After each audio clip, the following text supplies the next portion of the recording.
우리의 결혼은 양가가 다 반대했어요. 처가에 첫인사를 드리러 간 날, 들어가자마자 장인어른께 들은 말이 그랬어요. 천하의 도둑놈 같으니. 장인어른은 현관 앞에 우두커니 서 계셨고 말로 한 대 얻어터진 저는 신발을 벗지도 못한 채 고개만 숙이고 있었죠. 마음은 황당했지만 차마 장인어른의 눈을 못 보겠는 겁니다. 아내는 화를 냈어요. 아빠, 이건 좀 아니지. 일단 좀 비켜보세요. 시간 내서 왔는데 이렇게 세워두실 거예요? 결국 장모님이 오셔서 아내를 데리고 들어가셨고 저는 1시간 가까이 현관에 서 있다가 결국 무릎을 꿇었습니다.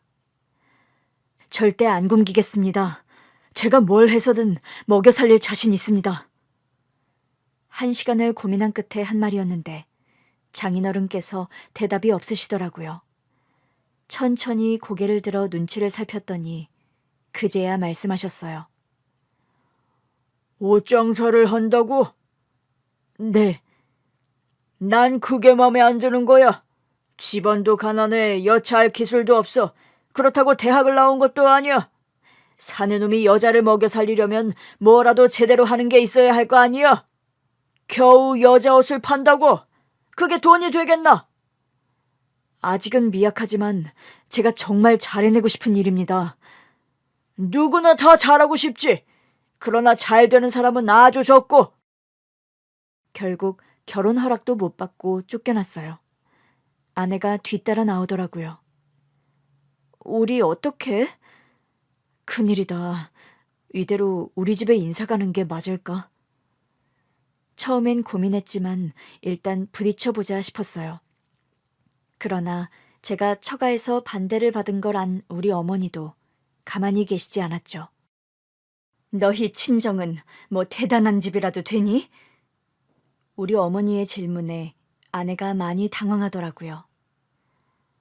저희 아버지가 딸 생각하는 마음에 나도 우리 아들 생각해. 우리 아들 말이 너희 집에서 반겨주시진 않았다 그러는데 내가 보기엔 우리 아들 표정이 반겨주지 않은 정도가 아닌 것 같아서 그래. 너희 집에 인사 갔다 온 날 밤 화장실에서 수돗물을 틀어놓고 꺼이꺼이 울더라. 사실 어머니의 싸늘한 반응에 제가 더 당황했었어요. 저는 처가에서 내가 먹고 살 능력이 있는지 걱정하시는 것 같다고만 했거든요. 그날 밤 제가 혼자 우는 소리를 들으셨을 줄은 전혀 모르고 있었어요. 엄마, 그게 아니라요. 내가 좀 더 능력이 있는 놈이었다면 싶어서 운 거예요. 처가에서 별일 없었어요. 내가 내 아들 표정도 모를까 봐. 나도 너 별로다. 내 아들 귀하게 못 여기는 처가라면 나도 별로라고. 아내는 회사원이었어요. 회사원이었던 아내가 옷을 사러 왔다가 저랑 눈이 맞았는데 사실 그때 제 가게는 겨우 적자만 면하는 상태였어요.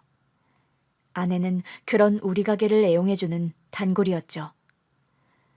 첫인상은 그렇게 좋진 않았어요. 아내가 매장에 들어오자마자 오만상을 쓰더니 불쑥 그렇게 물었거든요.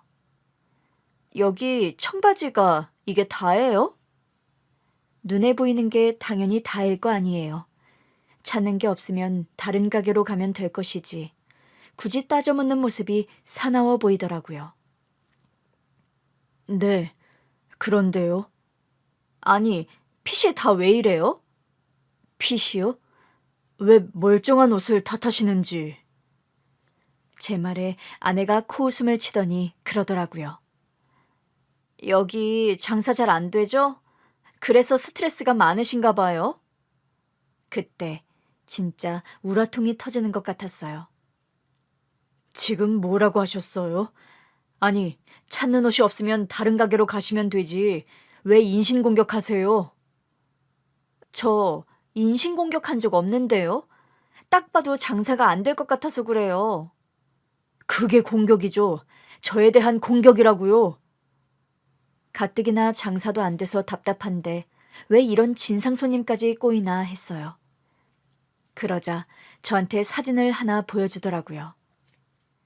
이런 옷이 유행인 것도 몰라요? 네? 내일 모레 다시 올 테니까 이런 청바지로 중청, 진청, 흑청으로 좀 구비해 두세요. 사이즈도 좀 더 다양하게 하고요.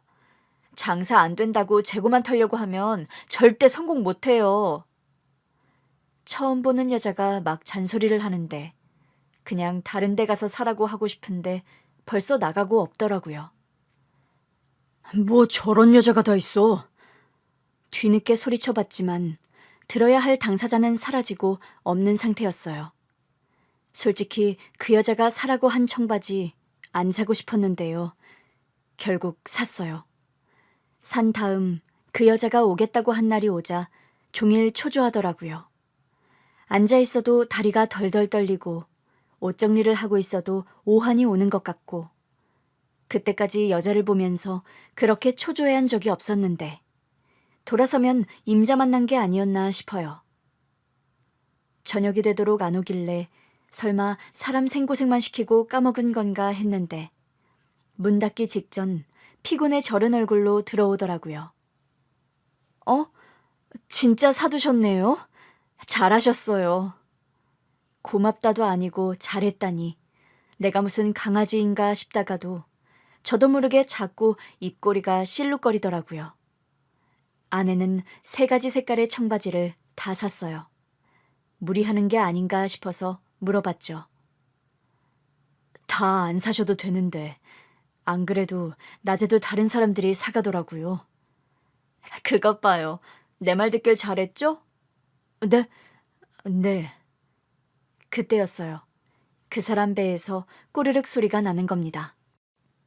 저녁 안 드셨어요? 네, 일이 너무 많았는데 청바지 사놔달라고 한 게 생각나서 부랴부랴 왔어요.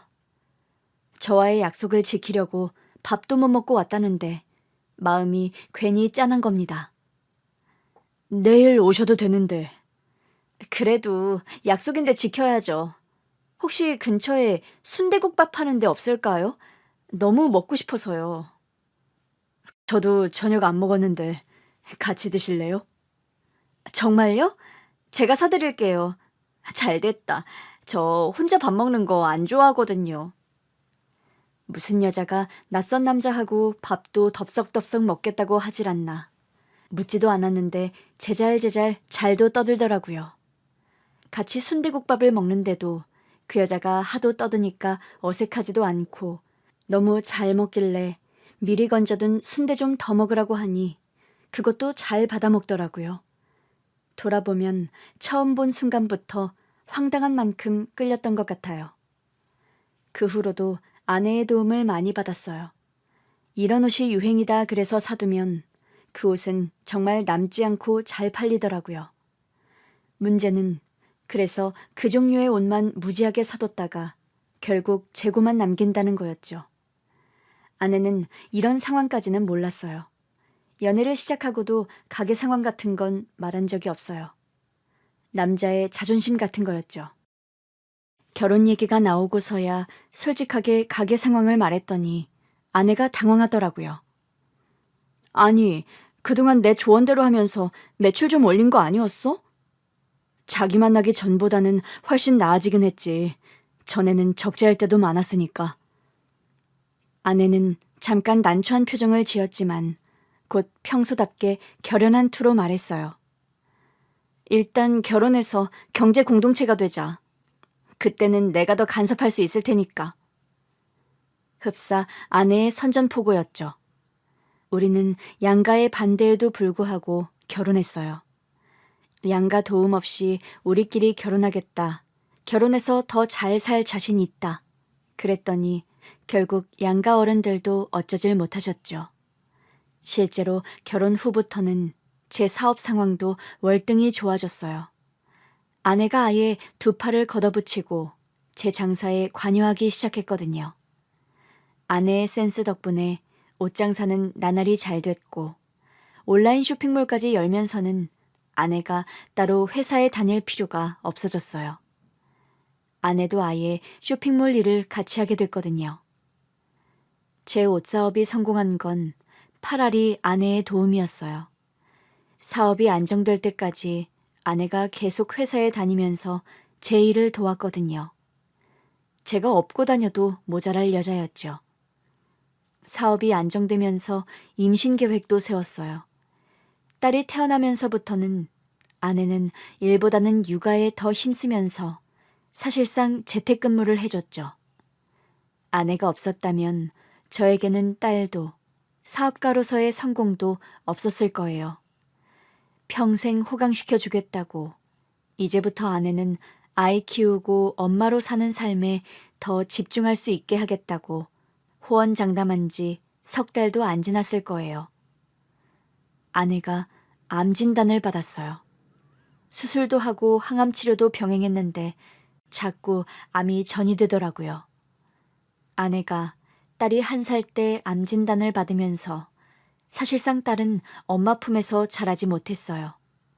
양가 부모님께서 많이 봐주셨고 저는 사업과 아내 병수발을 병행하느라 정신이 없었죠.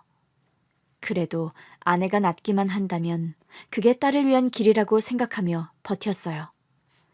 그러나 결국 아내는 세상을 떠나고 말았습니다. 그 사이 딸은 4살이 돼 있었어요. 애가 할머니들 손에서 자라서 그런지 청국장도 잘 먹고 유치원에 가서도 애들하고 구수한 말투를 쓴다고 선생님들이 재밌어 하시더라고요. 그러나 아내를 보낸 저로선 엄마 품에서 못 자란 제 딸이 안쓰럽기만 했어요. 이제부터는 제가 키우겠다고 했더니 양가 부모님들이 걱정하시더라고요. 자네는 일해야 하는데 애를 어떻게 키우겠다고 그래? 지금까지도 나랑 사부인이 키웠으니까 초등학교 갈 때까지라도 우리가 봐줄게. 장모님, 허리 디스크 생기셨잖아요. 우리 어머니도 손목 수술하셨고요. 2분 하실 만큼 하셨어요. 그럼 내가 사부인보다 더 많이 볼게. 제가 아빠예요. 그간은 아내 병수발 때문에 못 키운 거고요. 엄마 품에서도 못 자랐는데 이제라도 아빠 품에서는 자라게 해야죠. 고집은 피웠지만 막상 데리고 오니 쉽지 않더라고요. 제가 어설프니까 딸이 자꾸 할머니들을 찾았어요. 그때마다 죄책감이 밀려왔죠. 아내 병소발만 신경 쓰느라 우리 딸이 좋아하는 것도 모르고 아빠가 돼서는 딸을 편하게 못 해주는구나 싶어서요. 처음에는 2분 어머니께 잠깐씩이라도 부탁을 드릴까 했는데 그냥 버텼어요. 딸도 저도 서로에게 적응할 시간이 필요하다고 생각하려고 했죠. 고맙게도 결국 딸이 저와 사는 일상에 적응을 해주더라고요. 반찬은 2분 어머니께 도움을 받았지만 그 외의 모든 건 제가 다 했어요. 덕분에 딸은 건강하게 잘 자라서 초등학교에도 입학하게 됐죠. 그 사이 양가 어머니들께 재혼 안 할 거냐는 말을 많이 들었어요. 심지어는 장모님이 더 하시더라고요. 이제 그만 다른 사람도 만나보고 해. 우리 애가 걱정할 것 같아서 그래. 우리 딸이 그랬잖아. 자기 가고 나면 좋은 사람 만나라고. 딸 생각해서라도 꼭 그렇게 하라고. 어머니, 저는 제 딸의 엄마가 돼줄 사람을 찾을 생각은 없어요. 아니, 왜? 자기가 낳은 자식도 아닌데 진짜 자식처럼 키워줄 여자가 얼마나 있겠어요. 그냥 부족하더라도 제가 더 정성껏 키울래요. 그럼 재혼 생각이 아예 없는 거야? 솔직히 한다 안 한다 하는 생각도 해본 적이 없는 것 같아요. 양가 어머니들이 그렇게 원하셨지만 저는 10년간 일도 하고 딸 키우는 데만 집중했어요. 그러는 사이 사실 마음이 가는 사람을 만나긴 했어요. 거래처 사장님이었는데 첫인상이 꼭 먼저 간 제 아내 같은 겁니다. 보통 거래처라고 하면 서로 예의를 지키기 마련이잖아요. 그런데 저를 보자마자 그러더라고요. 밥도 안 먹고 다니시나 봐요? 예? 아니, 피죽도 못 얻어먹은 얼굴로 장사를 하시면 어떡해요? 자고로 장사하는 사람은 넉넉해 보여야 해요. 제가 빈곤해 보이나요? 네. 저기, 일어나세요. 예? 계약 건으로 막 카페에 마주 앉았을 때였어요. 대뜸 일어나라고 하더라고요. 나갑시다. 밥부터 먹게. 다 먹고 살려고 하는 거잖아요. 아니, 좀 전에 커피 시켰잖아요. 아직 나오지도 않았는데. 테이크아웃해서 가지고 가면 되죠? 별 걱정을 다 하시네. 아내를 보낸 뒤 처음으로 아내 못지않게 거침없는 여자를 본 거였어요. 처음에는 아내에 대한 그리움 때문에 신경이 쓰이나 했어요. 그래도 좋은 거래처였다 보니 계약도 하고 그 후로도 한 번씩 볼 일이 있었는데 그때마다 자꾸 밥을 먹자고 하더라고요. 그때마다 자꾸 자존심이 상하는 기분이 들더라고요. 그래서 일부러 근육도 좀 키워보고 최대한 챙겨 먹으려고 했어요. 그랬더니 어느 날 불쑥 사장님이 저를 보며 환하게 웃더라고요. 이제 좀 보기 좋으시네요. 제가 괜한 오지랖을 떨었나 싶긴 한데. 그러면서 저한테 몇 겹짜리 거대한 반찬통을 내미는 겁니다. 제가 한 반찬인데 따님이랑 드시라고요. 혼자 딸 키우신다는 거 최근에 알았어요. 저는 말한 적이 없는데. 지난번에 급한 건으로 대표님이랑 연락이 안 돼서 사무실로 연락했더니 대표님이 학부모 상담을 가셨다는 거예요. 그래서 지금 근무 시간 아니냐고, 아무리 대표라도 막 자리 비워도 되는 거냐 그러면서 농담 반 진담 반으로 그랬더니 혼자 따님을 키우셔서 부득이하게 자리를 비우셨다고 죄송하다고 하더라고요. 아차 싶었죠. 왜 그렇게 피죽도 못 얻어먹은 몰골로 다니시나 했더니 마음의 상처가 깊으셨겠어요. 제가 실수했던 것 같아요. 제가 아무것도 모르고 떠들었어요. 죄송해요. 아니에요. 덕분에 저도 건강에 신경 많이 쓰게 됐어요. 해주신 말씀도 다 맞고요. 사업하면서 건강한 이미지를 갖는 거 중요하죠. 도움이 됐습니다. 이렇게 반찬까지 안 해주셔도 되는데. 그때부터 사람이 좀 다르게 보이더라고요. 직접 했다는 반찬도 하나같이 맛있었고요. 그렇게 알고 지내다 보니 친한 친구처럼 편해지기도 하고 자연스럽게 연애가 시작됐어요. 그러던 어느 날 그 사람이 저한테 청혼을 하더라고요. 우리 같이 살아볼래요? 결혼하자고요? 네. 우리 연애하고 있었던 거 아니에요? 맞죠. 맞긴 한데. 솔직히 난 자식을 낳아본 적도 없고 결혼도 안 해봐서 다 서툴 거예요. 그래도 친한 친구처럼 의리 있게 살 자신은 있는데 어때요? 의리 있는 건 알죠. 근데 우리는 사업적으로도 좋은 파트너고 혹시 모르죠? 가족으로도 잘 맞는 파트너일지? 물론 저도 그 사람과의 재혼을 생각 안 해본 건 아니었어요. 그러나 매번 그 사람이 초혼이라는 점, 저에게 딸이 있다는 점이 늘 마음에 걸렸죠. 그런데 우리 딸이 재혼을 찬성하더라고요. 난 아빠도 행복했으면 좋겠어. 사실 나는 엄마에 대한 기억도 별로 없잖아. 나도 엄마라고 부를 사람이 있었으면 좋겠어. 엄마로서 능숙한 사람은 아닐 거야. 사업하는 사람이기도 하고. 아빠가 좋으면 난 좋아. 결국 딸의 응원을 받으며 재혼을 결심했어요. 새아내도 딸과 친구처럼 잘 지내더라고요. 아내와 사별한 지 10년 만에 한 재혼이었어요. 모두가 축복하는 가운데 재혼했고 처음에는 잘 지내는 줄만 알았어요. 그런데 딸의 낯빛이 자꾸 어두워지고 심지어는 애가 점점 야위어가는 겁니다. 아무래도 이상해서 새아내에게 물었어요. 요즘 숙회 안색이 왜 그러지? 살도 많이 빠진 것 같고 혹시 당신 뭐 잘못 먹인 건 아니지? 당신 설마 내가 계모라 숙희한테 해코지라도 했다는 거야? 별 생각 없이 물어본 건데 아내가 발끈하더라고요. 오히려 그때까지는 별 생각이 없었는데 갑자기 의심이 드는 겁니다. 딸에게 물어봐도 아무 일도 없다고 하길래 집에 몰래카메라를 설치했어요. 딸 입장에선 무슨 일이 있다고 해도 말을 못할 것 같더라고요. 그렇게 카메라를 설치한 뒤 딸이 돌아올 시간에 맞춰 실시간 모니터링을 시작했죠. 그날은 일부러 일이 많다고 집에 늦게 간다고도 해둔 상태였거든요. 딸이 집에 오자마자 그대로 거실 소파에 드러눕더라고요.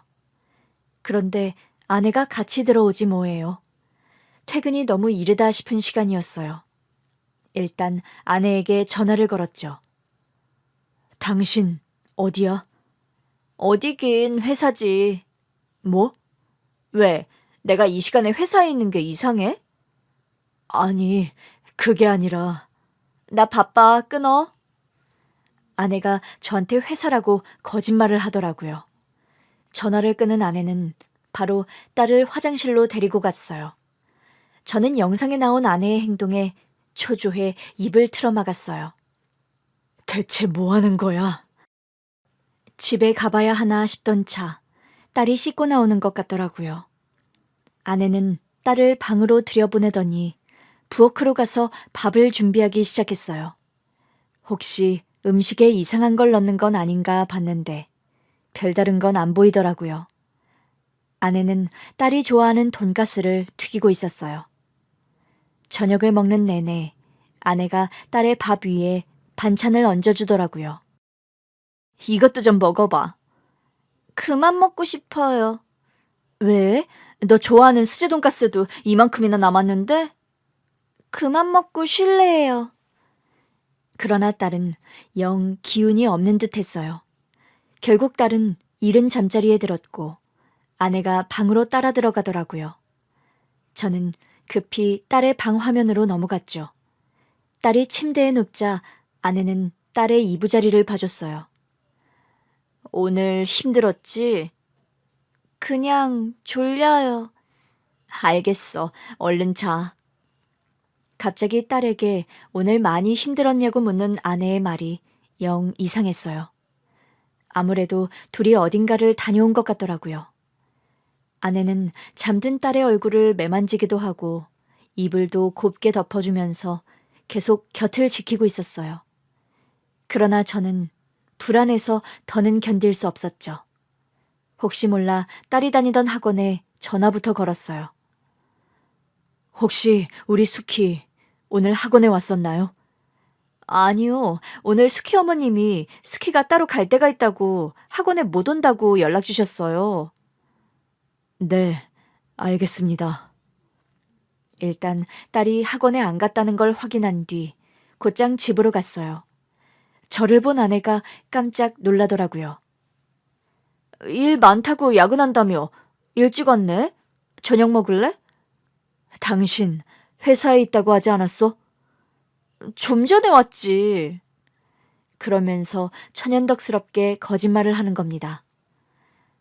당신 솔직하게 말해. 오늘 어디 있었어? 그게 무슨 소리야? 당신 아까 내가 전화했을 때 집에 있었잖아. 아내가 당황하더라고요. 당신이 그걸 어떻게 알았어? 왜 거짓말했어? 어떻게 알았냐고. 아니, 요즘 왜 그래? 자꾸 날 의심하잖아. 애 안색이 안 좋으니까. 처음에는 별 생각 없이 물어봤는데 당신이 예민하게 반응했잖아. 당신이 괴물라서 못 믿는 거냐는 식으로. 그래, 찔려서 그랬다. 됐어? 뭐가 찔려? 그래, 당신한테는 아직 안 들키고 싶어서 그랬어. 확실하게 알게 되기 전까지는 나만 알려고. 당신이 알면 난리 날 것 같아서. 뭘, 도대체 무슨 얘기를 하는 거야? 아내가 착잡한 표정을 짓더라고요. 안 그래도 나도 수키 안색이 영 어둡기도 하고 체중도 자꾸 줄길래 이상했거든.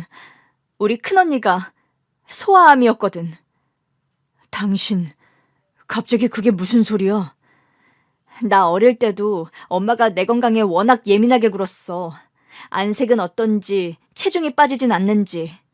그렇다 보니 수키를 보는데 아무래도 불안하더라고. 병원에 검진 예약 넣어놨는데 당신이 갑자기 그 얘기를 한 거야.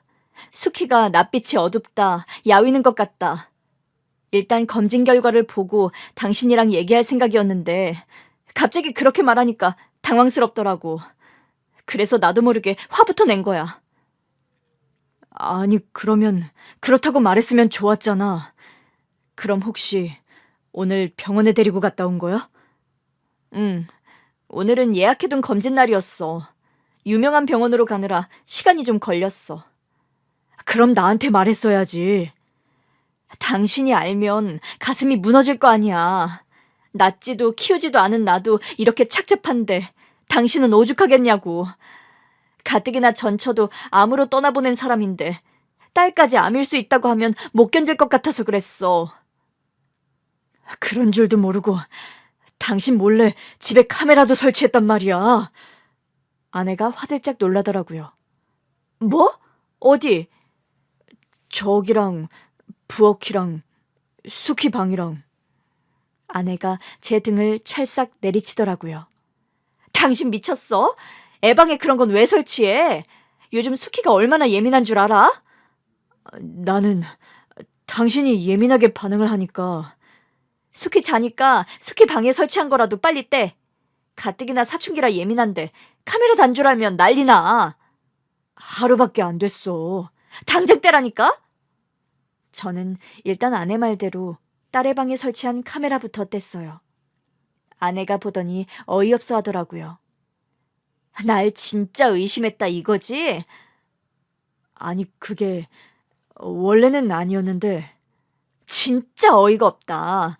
내가 자기 딸 잡아먹을까봐 걱정했다. 이거 아니야? 저는 아내 앞에서 무릎을 꿇었습니다. 전처 장인어른 앞에서 꿇고 처음이었을 거예요. 여보, 내가 잘못했어요. 아내는 그런 저를 어이없다는 듯 내려다보더라고요. 그날 밤 전처 장모님께 전화를 받았어요. 수키는 잘 지내? 새엄마랑은 어때? 잘 지내요. 근데 문제가 하나 생겼어요. 문제? 제가 새아내를 의심했었다고 말하자 장모님께서도 혼을 내시더라고요. 결혼식 때 보니까 사람이 싹싹하고 착하던데 왜 그랬어? 갑자기 반응을 그렇게 하니까요. 싹싹 빌었어? 네, 빌긴 했는데 화가 풀린 건지는 모르겠어요. 부부 사이의 일은 알아서들 하고. 그나저나 우리 손녀를 어쩜 좋아? 어디가 많이 안 좋으면 어떡하지? 부디 별일 아니기를 기다려봐야죠. 무슨 일 있으면 바로 연락해줘. 내 도움 필요하면 언제든 말하고. 그리고 무조건 빌어. 자네가 마누라한테 잘해야 마누라가 우리 수키한테도 잘하지. 그날 밤 먼저 누운 아내를 꼭 끌어안았더니 아내가 저리 가라면서 저를 밀치더라고요. 여보, 내가 미안해. 그게 섭섭한 게 아니야. 그럼? 수키가 걱정돼서 심란한데 당신까지 그러고 있으니까 답답해서 그러지. 내가 미리 말 못한 건 미안하지만 당신도 걱정돼서 그랬어. 말 안 한 건 나도 미안해. 어쨌든 당신 자식인데 내가 엄마 노릇에 너무 몰입해 있었나 봐. 이런 게 계모의 서름인가 싶긴 하다. 여보, 그런 거 아니야. 나는 당신이 지금껏 수키를 안 키워봤잖아. 그래서 그렇게까지 깊이 생각할 줄은 몰랐어. 우리 딸이 새아내를 처음 만나던 날, 아내는 정말 딸의 친구 같았어요. 요즘 애들 하는 말도 다 알고 요즘 애들이 뭘 좋아하는지도 다 알더라고요. 그래서 이 정도만 해줘도 우리 딸 엄마로서는 충분하다고 생각했거든요. 내가 우리 딸내미랑 유행어나 주고받고 하니까 진짜 친구인 줄 알았어? 내가 수키랑 대화하려고 얼마나 공부한 건데. 공부를 했어? 엄청나게. 수키랑 처음 만났던 날부터 쭉 해왔어. 솔직히 내가 어떻게 해도 수키를 낳아준 엄마처럼은 안 될 거 아니야. 내가 애를 낳아본 것도 아니고. 그래서 내가 할 수 있는 최선이 뭘까 고민했지. 적어도 우리 딸이 대화하기 편한 사람, 친구 같은 아빠의 아내 정도는 될 수 있지 않을까 싶더라고. 당신이 우리 딸이랑 잘 지내려고 그렇게까지 노력한 줄은 몰랐네. 그러니까 당신이 날 의심했겠지. 날 그렇게 못 믿으면서 재혼은 어떻게 했어? 못 믿는 거 아니라니까. 애가 아픈 것 같으니까 나도 예민해져서 그랬어. 결국 아내가 먼저 화를 풀어주더라고요. 지금은 일단 수키만 생각하자. 사실 나 느낌이 안 좋아. 어? 느낌이? 당신도 이왕 알게 된 거 각오하고 있는 게 좋을 것 같아. 그렇다고 너무 절망하진 말고 행여 뭐가 나오더라도 치료하면 되는 거니까. 알겠지? 저는 그때까지도 아내가 느끼는 불안감의 실체를 잘 몰랐어요. 얼마 후 딸의 검진 결과를 들으러 가서 확실히 알게 됐죠. 간암이네요. 제가 너무 기함하니까 아내가 제 등을 두드리며 진정시키더라고요. 시모, 여보, 우리 수키가... 진정해. 우리는 부모야. 여기서 절대 무너지면 안 돼. 기절하기 직전인 저와 달리 아내는 침착하게 의사 선생님의 말씀을 다 들었어요. 그러니까 그래도 우리 애는 절제로 수술이 가능하다는 거죠? 네, 다행히 절제만으로도 일단 희망이 보이는 상태예요.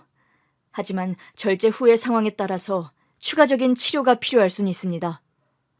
선생님, 그게 무슨 말씀이세요? 당연히 암이 있는 부위는 절제하는 거잖아요.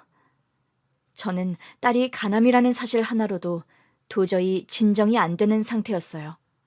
의사 선생님이 차분히 설명해 주시더라고요.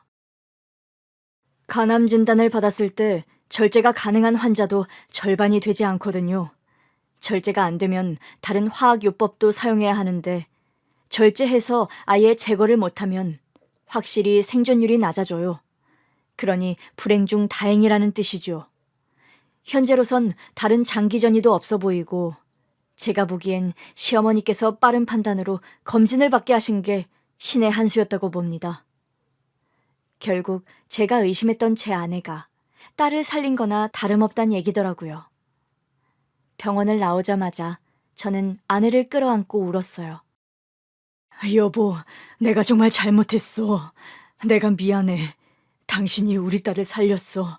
빨리 진단받은 덕에 수술만 하면 완치할 가능성이 높다잖아. 여보, 진정해.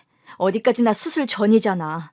우리 언니도 처음엔 의사가 그렇게 말했는데 막상 열어보니 범위가 커서 절제하고도 치료를 한참이나 더 받았어. 그때 언니를 생각하면 지금도 가슴이 아파. 얼마나 앙상하게 말랐었는데. 저 형이 그런 아픔이 있었는지 몰랐네. 지금은 아주 건강해 보이셔서. 다 우리 엄마의 노력이 있었지. 그러니 어쩌겠어. 우리는 이제 수키의 건강을 평생 책임져야 하는 사람들이 된 거야. 정신 똑바로 차려야 해. 얘부터 안심시키고 우리가 든든하게 곁을 지켜주자. 난 당신이 없었으면 진지게 무너졌을 거야. 내가 그럴까봐 말을 못했어. 전처도 암으로 보내고 딸까지 암이라니. 또 절망에 빠지고 있네. 우리 수키는 수술만 잘 받아도 회복 가능하다고 했어, 안 했어? 했지. 나도 알지. 근데 갑자기 수키 엄마 간병하던 시절이 생각나서 무섭네. 내가 옆만 지키면 어떻게든 회생할 줄 알았는데 결국 떠났으니까. 내가 우리 수키 어릴 때 지 엄마만 신경 쓰고 아빠 노릇을 못해서 애가 약하게 컸나? 나는 그냥 우리 딸한테 엄마를 건강하게 돌려주는 게 최선이라고 생각했던 건데 아빠라도 옆에 있어줘야 했나 봐. 갑자기 그게 마음이 아파? 다 내 탓 같아. 그런 줄도 모르고 당신한테 뭘 잘못 먹인 게 아니냐고 떠들었으니 내가 당신 볼 면목이 없다. 부모니까 자식이 아프면 다 내 탓 같은 건 알겠어. 근데 당신은 최선을 다했잖아. 나는 수키 처음 보고 깜짝 놀랐어. 엄마 없이 자란 아이 같지 않아서. 그건 장모님이랑 엄마가 잘 키워주셔서 그런 거고. 그래, 두 분 어머님이 잘 키워주셨잖아. 그러면 된 거 아니야? 수키도 할머니들 참 좋아하고 사랑 듬뿍 받은 덕에 나랑도 잘 지내잖아. 저러기 쉽지 않다. 심지어 사춘기 소녀가? 그런가? 그럼 우리 조카가 딱 숙희 나이잖아. 걔는 완전 주변이 어둠으로 덮여 있어. 누가 말도 못 걸어. 아내의 위로에 저도 모르게 웃음이 나왔어요. 아내는 참 어떤 상황에서도 저를 웃게 하는 재주가 있었어요. 저뿐만이 아니었죠. 간암으로 수술을 받는 우리 딸도 생각보다 담담했어요. 딸, 엄마가 너 수술 잘 받고 나오면 뭐 사준다고 했지? 새 스마트폰. 엄마가 벌써 예약 걸어놨으니까 너는 수술만 잘 받고 나오면 돼. 알겠지? 응. 그냥 눈 딱 감고 있다가 눈 뜨면 끝나 있을 거야. 아빠랑 엄마가 여기서 딱 지키고 있을 거니까 긴장할 것도 없고 무서울 것도 하나 없어. 알지? 아, 기 따가워요. 아까부터 계속 그 말만 했잖아요. 엄마가 더 긴장한 것 같은데. 아내가 마른 침을 꿀꺽 삼키더라고요. 인정. 내가 더 긴장한 것 같다. 딸이 까르르 웃더라고요. 우리 딸 잘 될 거야. 분명 그렇게 될 거니까 절대 걱정하지 마. 알겠지? 엄마, 나 안 무서워요. 엄마가 다 말해줬잖아요. 수술 못 받는 사람도 많은데 나는 수술 받을 수 있어서 감사한 거라고. 누구나 다 병원 신세를 지는 때가 있는데 나는 더 빨리 왔으니까 어른 돼서는 더 건강할 거라면서요. 당연하지. 어릴 때부터 건강 관리를 더 열심히 하고 살 거기 때문에 지금 건강한 다른 애들보다 네가 훨씬 더 건강하게 살 거야. 큰 이모가 그랬거든. 너 큰 이모 봤지? 키도 엄청 크고 튼튼한 거? 아내는 딸이 수술실에 들어가기 전까지도 계속해서 마음을 놓을 수 있게 이런저런 이야기를 건네줬어요. 저는 뭐 했냐고요? 저는 뭐 옆에서 오들오들 떨고 있었죠. 저는 물 한 모금도 안 넘어가고 그냥 머릿속이 새하얗더라고요. 그러니 아내가 옆에 있어서 얼마나 다행이었겠어요. 감사하게도 딸의 수술은 무사히 끝났어요. 의사 선생님도 환하게 웃으시더라고요. 제가 뱉어놓고도 많이 긴장됐는데 깨끗하게 제거됐습니다. 정말인가요? 예, 일단 한시름 났어요. 조직 검사를 해보긴 할 건데 제가 보기엔 전이는 없어 보여요. 그래도 혹시 모르니 그건 확언은 안 하겠습니다. 일단 검사 결과 나오면 보시죠. 그럼 이제 남은 건 수술 회복하고 퇴원하는 거죠? 아참, 일단 전이가 안 됐다는 전제하에요. 다행히 의사 선생님의 예상대로 딸은 전이도 없었어요. 그래도 재발이나 전이 가능성이 없는 게 아니기 때문에 추적 검사는 계속해야 한다고 하더라고요. 그래도 이게 얼만가 싶었어요. 딸이 퇴원한 뒤 아내가 생각지도 못한 선언을 했어요. 나 아무래도 사업장 정리해야 할 것 같아. 저도 딸도 깜짝 놀랐죠. 당신 일 좋아하잖아. 나도 내가 이런 결정을 하게 될 줄은 몰랐는데 아무래도 해야 할 것 같아. 지금 내 자식들한테 신경 안 쓰면 평생 후회할 것 같아서. 당분간은 집안일에 전념하다가 일하고 싶으면 당신 회사 가서 일하지 뭐. 설마 안 시켜줄 거야? 당신 같은 인재한테 일 안 줄 사장이 어딨어. 나는 좋은 거래처를 잃는 거라 아쉬운데. 내가 인수해서 같이 해볼까? 정말? 그럴 수 있겠어? 당신이 우리 집안을 위해 큰 결단을 하는데 내가 뭐라도 해야지. 어차피 당신이 운영 안 하면 누구한테든 파는 거잖아. 사겠다는 사람은 많아. 그래도 당신이 인수하겠다고 하면 나는 더 좋지. 근데 가족 할인 같은 건 없다. 당신이 돈 못 버는 것도 아니니까. 그런 거 안 바래. 당신이 열심히 일군 회사인데 당연히 제값 주고 인수해야지. 좋아. 그럼 그렇게 하는 걸로 할까? 근데 여보. 응? 당신 좀 전에 자식들이라고 하지 않았어? 혹시 당신한테나 남편이 아니라 아들이야? 제 말에 아내가 갑자기 웃음을 터뜨리더라고요. 그게 그렇게 해석되나? 그런 뜻으로 한 말은 아니었는데. 난 또 내가 이번에 우리 딸 수술할 때 너무 연약한 모습을 보여서 이제 당신한테는 남자로도 안 보이나 했네. 그건 아니고 사실은 어? 좀 더 이따가 말하려고 했는데 우리 딸 좀 더 회복하고 나서. 무슨 얘기? 오늘 한 얘기 말고 뭐가 더 있어? 그때였어요. 우리 딸이 그러더라고요. 아빠, 엄마 뱃속에 내 동생이 있어. 아내가 더 놀라더라고요. 딸, 그거 어떻게 알았어? 엄마가 토할 것처럼 우엑 이런 적 있잖아. 내가 무서워서 친구한테 말했더니 친구가 입덧이라고 했어. 친구가 입덧을 알아? 응, 자기 엄마도 동생 가졌을 때 그랬대. 그걸 알면서도 말을 안 했던 거야? 엄마가 내 걱정을 많이 하고 있었잖아. 사실은 엄마도 축하받아야 하는데 나 때문에 말 안 하는 것 같아서 마음이 아팠어.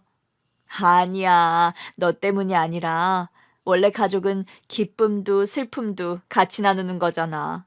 엄마가 나이도 좀 있어서 임신 안정기까지는 말하기도 좀 그랬어. 안정기? 아기가 잘 자라서 엄마 뱃속에 건강하게 자리 잡을 때까지 두고 볼 생각도 있었어. 다행히 지금은 안정기. 저는 너무 당황했어요. 당신이 입덧을 했다고? 아, 혹시 지난번에 속 안 좋다고 했던 그때? 다행히 입덧이 안심했어. 그래도 내가 눈치채야 했는데. 미안해. 내가 정신이 없어서. 아내한테 너무 미안하더라고요. 당신만 정신없었나? 나도 없었어. 사실 난 내 나이가 좀 있어서 임신될 줄도 몰랐는데. 여보, 고마워. 우리 숙희 동생이 생겼네. 완전 겹경사다. 아빠, 겹경사가 뭐야? 좋은 일이 연이어서 일어났다는 뜻이지. 정말 그렇네. 그럼 우리 할머니한테도 말해서 파티하자. 그럴까? 우리 부녀가 흥분해서 들뜨자 아내가 우리를 진정시키더라고요. 자, 주목. 내가 안정기에 접어들었다는 얘기까지 했지? 일단 여기까지. 내가 안정기인데도 회사까지 정리하려고 하는 이유는 딱 하나야. 일단 우리 딸 수키가 건강하게 회복할 때까지는 거기에만 신경 쓸 거야. 남들보다 늦은 나이에 임신을 했으니 더 기쁠 만도 한데 아내는 우리 딸을 최우선에 두고 있었어요. 그 덕분에 딸은 하루가 다르게 건강을 회복해 나갔죠. 그 사이 아내의 배가 불러왔어요. 아내가 만삭으로 거동도 힘들어하자 우리 딸이 엄마의 손과 발이 되어주더라고요. 엄마, 거기 미끄러워. 내 손 잡아. 딸도 한동안 학교에 가지 않고 쉬기도 했고 아내도 집에 있다 보니 둘이 아주 가까워졌더라고요. 어느 순간부터는 둘이 태생이 모녀지간이었던 것처럼 편해 보이는데 제가 부러울 정도였어요. 딸, 엄마 떡볶이 먹고 싶어. 엄마, 내가 사줄게. 에이, 너 용돈이 얼마나 된다고? 엄마가 쏠게. 나 용돈 많아. 솔직히 쓸 데도 별로 없어서 다 모았어. 그래서 진짜 네가 사준다고? 할머니가 아시면 엄마더러 계모라고 뭐라고 하실 것 같은데. 아니다. 네 아빠가 그럴 수도 있겠다. 부엌에서 두 모녀 먹을 저녁을 차리고 있는데 저 들으라는 듯이 그러더라고요. 저는 잽싸게 나와 석고되죄하는 심정으로 머리를 조아렸습니다. 여보, 제가 지금 두 분 드시라고 건강한 밥상을 준비하고 있는데 이러시면 안 되죠. 떡볶이라뇨. 수키야, 네 아빠 말투가 왜 저러니? 엄마가 중전마마인 것 같은데? 예, 맞습니다. 중전마마. 공주님, 두 분 다 일단 밥을 드시는 게 어떻겠어요? 아빠, 원래 임신했을 때는 먹고 싶은 거 먹어야 하는 거 아니야? 우리 딸 잘한다. 둘이 아주 한패가 돼서는 매번 저를 이겨먹는데 둘은 떡볶이를 먹고 저는 제가 한 밥을 먹는데 그렇게 서러울 수가 없었어요. 그러나 한때 아내를 의심했던 죄로 저는 섭섭한 티도 낼 수 없었죠. 그 사이 우리 어머니도 자주 우리 집에 오셨어요. 늘 음식을 한가득 해오셨는데 전부 우리 딸과 아내 먹일 보양식이었어요. 식기 전에 얼른 먹어. 그러면서 푹 꼰 닭다리를 아내 앞에 하나, 딸 앞에 하나를 놔주시더라고요. 저는 섭섭해서 물었습니다. 엄마, 내 계모예요? 넌 닭가슴살 먹으면 되잖아. 닭가슴살이 몸에는 가장 좋다더라. 그러나 저의 계모 발언에 아내가 정색하더라고요. 지금 계모 앞에서 계모 발언한 거야? 굉장히 경솔한 것 같은데? 딸, 지금 아빠가 나 들으라고 하는 소리니? 엄마한테 한이 맺힌 것 같긴 하더라. 나 아플 때 엄마가 계모라고 의심했던 것 때문에 지금까지 구박받는다고. 저는 결국 또 석고되지 할 수밖에 없었어요. 괜히 엄마한테 계모 소리 했다가 엄마도 그날의 일을 뒤늦게 알게 되셨거든요. 세상에, 애 아파서 병원 예약한 아내를 의심해? 막말로 생부는 넌데 넌 뭐 하고 있었어? 그게 제가 눈치가 좀 없어서. 눈치가 아무리 없어도 애 아빠가 애 아픈 건 알아야지. 저도 그런 것 같아서 말을 꺼낸다는 게. 이야, 내 아들이지만 못났다, 못났어. 어머니, 어머니라고 부르지도 마라. 내가 창피해서 진짜 넌 닭가슴살도 먹을 자격 없어. 어머니, 제가 잘못했습니다.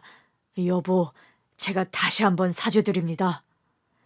아내가 장난스럽게 웃더니 제 앞에 닭다리를 놔주더라고요. 얼른 드세요. 우리 모녀의 둘째 아들까지 키우느라 고생 많은 우리 남편님. 진짜? 내가 먹어? 제가 넙죽 받으려고 하자 우리 어머니가 제 등짝을 내리치시더라고요. 준다고 먹냐? 어머니, 제가 닭다리보다 닭가슴살을 좋아해서 그래요. 뭐? 그이 먹게 두세요. 사실 저 사람 고생 많아요. 우리 먹여 살린다고 종일 일도 하지. 집안일까지 다 하잖아요. 사람 쓰자고 해도 여자 둘의 갓난아이만 있는 집에 누굴 부르냐고 안 된대요. 그거 하나는 마음에 드네. 나도 그건 좀 그래. 세상이 워낙 험해야지. 그래도 저 생각해주는 건 우리 와이프뿐이더라고요. 와이프가 준 닭다리를 맛있게 먹고 있으니까 엄마가 그러셨어요. 하여튼 남자는 평생 애야. 마누라가 닭가슴살 좋아한다고 했다고 맘 놓고 닭다리 뜯는 것 좀 봐라. 어머니, 너무 뭐라고 하지 마세요. 전 요즘 우리 신랑 보면 짠해요. 안 그래도 좀 야윈 것 같아서 어머니께 보약 좀 부탁드리려고 했어요. 어머니 잘하시는 한의원 있다면서요. 그러고 보니 좀 야윈 것도 같고. 그렇다니까요. 그럼 너랑 둘 다 짓자. 우리 손녀 것도 짓고. 제가 다 낼 테니까 어머니 것도 지으세요. 저희 반찬 해다 주신다고 고생하시잖아요. 네 남편한테 뜯어낼게. 넌 걱정하지 말고 몸조리나 잘해. 결국 저는 어머니께 카드도 뺏겼어요. 그런데도 우리 둘째가 깨서 우니까 몸이 먼저 반응하는 저를 다시 자리에 앉히시더라고요. 국물까지 다 먹어. 내가 볼 테니까. 얼른 먹고 갈게요. 천천히 먹어. 어머니는 늘 제 아내한테 미안한 마음이 있으시대요. 잘난 여자가 자식 있는 남자한테 시집와서 고생하는 게 미안하기도 하고 감사하기도 하다시네요. 저도 같은 마음이에요. 저 잘난 여자가 날 뭘 보고 시집왔나 싶다가도 아내가 우리 식구가 되자마자 딸이 아팠잖아요. 진짜 내 식구가 맞나 싶긴 하더라고요. 힘든 일을 결혼 초장에 같이 겪은 탓인지 우리 가족은 더 빠르게 하나가 된 것 같아요. 그리고 또 우리 아내에게 잘해주시는 분이 계세요. 바로 전처 장모님이요. 산후조리 할 때 해주라며 연어며 미역이며 골고루도 보내셨어요. 그때마다 아내가 장모님께 직접 연락드렸죠. 어머니, 보내주신 것들이 다 싱싱하고 좋아요. 우리 신랑이랑 딸도 맛있대요. 아이고 참, 어머니는 무슨 시어머니 둘 모시는 줄 알겠네. 우리 수키한테 외할머니시면 저한테도 어머니시죠? 그러지 마라. 불편할까봐 수키 아빠 통해서 보낸 건데. 왜 저희 집에 안 오세요? 설마 제가 낳은 아들은 어머니 손자 아니라고 안 보고 싶으신 거예요? 어휴, 무슨 소리야? 보고 싶어서 수키 아빠한테 사진 좀 보내달라고도 했었어. 직접 와서 보세요. 그리고 수키 아빠가 연어를 잘 못 만져서 연어는 먹지도 못하고 있어요. 뭐? 그 싱싱한 걸 여태 안 먹었다고? 와서 좀 해주시면 안 돼요? 아내는 그렇게 전처 장모님을 우리 집으로 끌어들이는데 성공했어요. 오셔서는 아내 먹을 연어로 요리는 물론 숙희 좋아하는 반찬까지 다 만들어 오셨더라고요. 어머니, 그동안 이거 해주고 싶어서 어떻게 참으셨어요? 말로 못하지. 근데 새 식구가 불편할까 봐. 내가 전처 엄마잖아. 아내가 걱정해요. 어머니가 숙희 많이 보고 싶으실 것 같은데 말씀 못 하실까 봐요. 속이 참 깊은 사람이네. 그러니까요. 명절에 저더러 따로 데리고라도 다녀오라고 하는데 뭐가 좋은 방법일지를 모르겠어요. 그럴 거 없어. 숙희도 새엄마 잘 따른다며. 괜히 애 헷갈리게 하지 마. 숙희는 제 엄마 기억도 별로 없잖아. 그러니까 어머니께서 종종 와주시면 안 돼요. 숙희한테 외할머니 오셨다고 하니까 학원 가기 싫다고 해서 학원 가지 말고 오라고 했어요. 새엄마 쪽 외할머니도 계실 텐데. 그래도 숙희한테는 장모님이 진짜 외할머니잖아요. 애가 갈수록 제 엄마를 쏙 빼닮는 것 같아요. 똑같아. 그래요? 우리 애가 저 나이 때 딱 저렇게 생겼었어. 어머니, 종종 와주세요.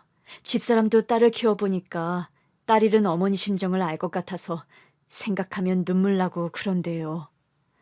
알겠어. 내가 숙희 엄마한테 종종 미리 연락해보고 괜찮다고 하면 올게. 숙희 엄마요? 그럼 애가 암 걸린 것도 바로 알아채고 병원 데리고 가서 살린 사람이 숙희 엄마가 아니면 누가 숙희 엄마야? 저는 장모님을 꼭 안아드렸습니다. 그 마음을 먹기까지 얼마나 힘든 시간을 보내셨을까 싶더라고요.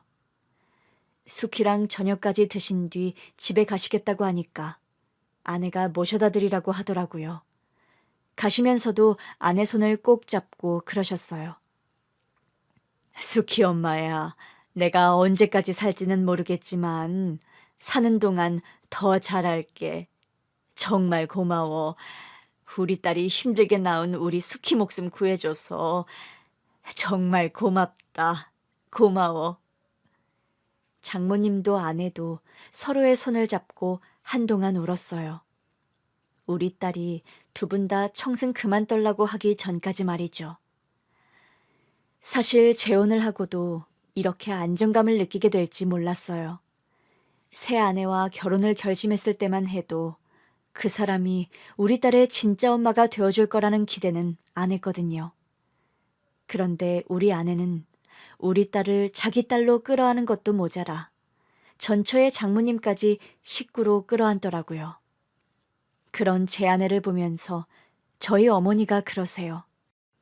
걔는 처음 봤을 때부터 배포가 보통이 아닌 것 같았어. 그런 여자가 또 어디 있겠니? 네 마누라 아니었으면 전처의 엄마까지 어떻게 한 식구처럼 살겠어. 너무 한 식구처럼 살아서 탈이죠. 세 분 지난번에 가을 단풍 보러 가신다고 고속버스 타고 나가셨다가 길 잃어버리셔서 저랑 애엄마가 세 분 찾느라 진땀 뺀 거 기억하시죠? 아이고, 알았다니까. 이제는 어디 갈 때는 미리 말하고 무조건 택시 타고 다닌다고 했잖아. 세 분 다 건강 조심하셔야 해요. 다음 주에 셋이 같이 가서 받는다니까. 아이고, 끊어라. 나 저기 뭐 올려놓고 깜빡했다. 요즘 우리 어머니는 제 잔소리가 듣기 싫다며 통화도 얼른 끝내려고 하세요. 그러면서 애엄마랑은 1시간씩 통화를 하시더라고요. 우리 수키도 벌써 고등학생이에요. 아내도 저도 수키가 어린 동생한테 관심을 뺏기고 힘들어하면 어쩌나 했는데 남자친구가 생기더니 같이 공부도 하고 한 번씩 데이트도 하고 하는 것 같더라고요. 그러면서도 집에 있을 때는 우리 부부보다 동생을 더 잘 봐요. 둘째가 칭얼거리다가도 누나 품에만 안기면 자더라고요. 곧 있으면 결혼기념일인데 새 집의 어르신들이 우리 부부끼리 시간 좀 보내고 오라고 하시네요. 아내는 아직 애들을 떼놓는 게 마음이 안 놓이는 눈치라서 제가 작정하고 둘이 짧은 여행이라도 가자고 했습니다. 시작부터 자식이 있었던 부부라 돌아보니 둘이 보낸 시간이 별로 없더라고요. 이번 여행만큼은 아내를 공주님처럼 모시고 다니면서 둘만의 추억을 많이 만들고 와야겠습니다.